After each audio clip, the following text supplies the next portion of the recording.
Hello, my name is Emily Bloom, and today we're going to discuss the use of holiday pay within an organization and the specific requirements for claiming holiday pay.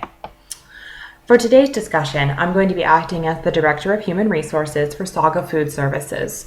During this presentation, I'll address several points about Mr. John Arnett's perceived holiday pay and the reasons why he is not entitled to holiday pay for the Tuesday following Labor Day due to his use of a personal day following the holiday. On slide 3, you will see several different facts about the case. Specifically, Mr. Arnett works at Saga Food Services. He works 4 10-hour days from Tuesday until Friday. Labor Day was on Monday, so consistent with the past Saga Food Services policy, Mr. Arnett's holiday was then scheduled for Tuesday. He took his regularly scheduled holiday on Tuesday, and then at 11 o'clock on Tuesday night, he called Saga Food Services and left a message with the clerk that he would not be at work the following day, which would have been Wednesday. He said that he needed to take a personal day. Mr. Arnett did not receive any kind or talk to a supervisor. However, he was still allowed to take that personal day because we do allow that as long as it is not less than 1.5 hours prior to his start work time. However, Saga Food Services did deny Mr. Arnett's holiday as he did not fulfill the collective bargaining agreement requirements. Slide 5 goes through the actual section of the collective bargaining agreement that we're relying on for this case. We have determined that he is not entitled to holiday pay since he did not follow the steps for a legitimate excuse for taking a personal leave day following the holiday. As you can see, Article 7 of the collective bargaining agreement under holidays, section 7.03, states that holiday pay allowances will be given subject to the following terms and conditions. The employee shall have worked his fully scheduled workday immediately before and immediately after the holiday, except for proven sickness or injury. The shift manager may offer to waive this rule in advance of the holiday, and acceptance thereof by an employee or employee shall be on a seniority basis.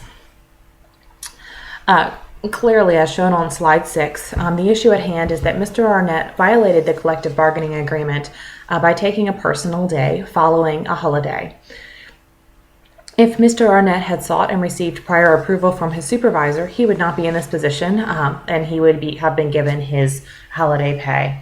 However, being that he called the night before late at night and simply told the clerk on duty he was taking a personal day the following day, the company went ahead and approved his personal day, but since he did not speak to a supervisor and he did not provide Saga Food Services with a doctor's note showing illness or injury, he is not eligible for the holiday pay for that day.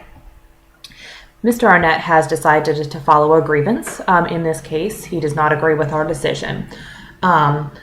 Slide 7, it shows a grievance flow chart which shows 4 steps. The grievance is filed with the supervisor and union representative. Step 2 is an appeal is filed based on step 1. Step 3, an appeal is filed based on step 2.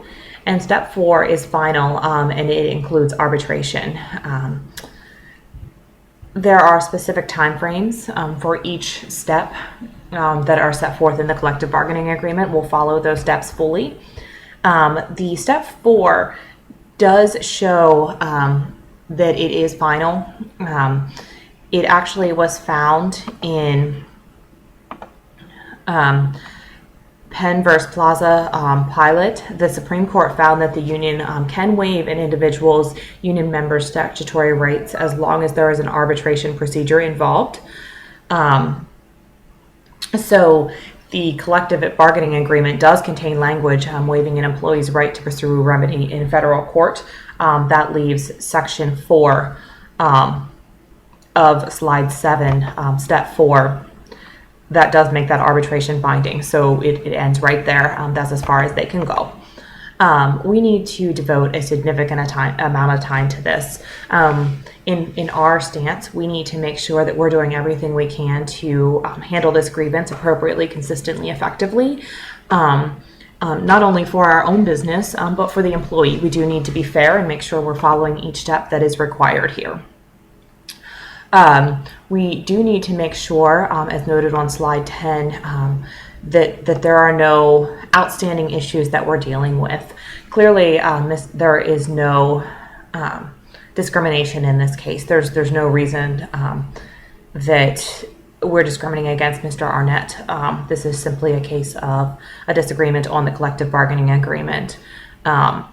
He has not alleged that there's any age, gender, sexual orientation, disability issues, but we do need to just review that, make sure that's not an issue in this case.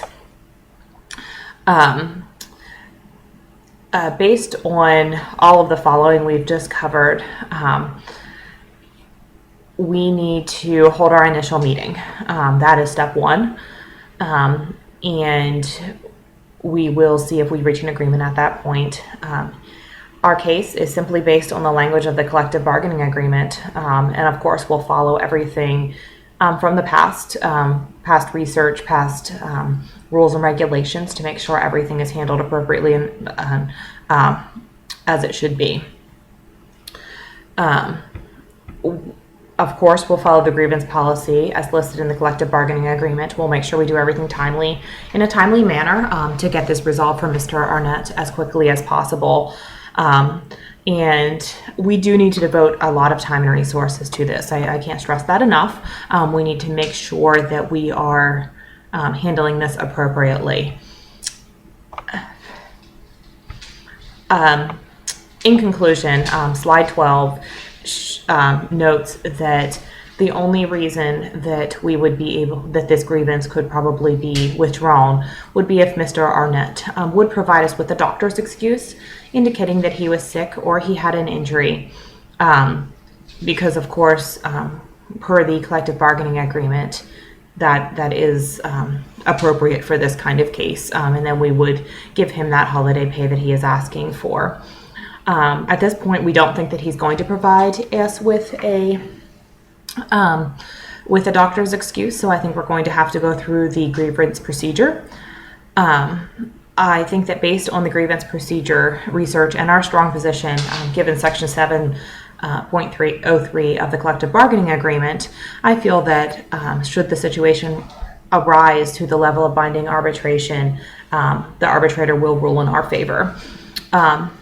Thank you for listening today, and I hope you learned something about Mr. Arnett's position and our position, and that you understand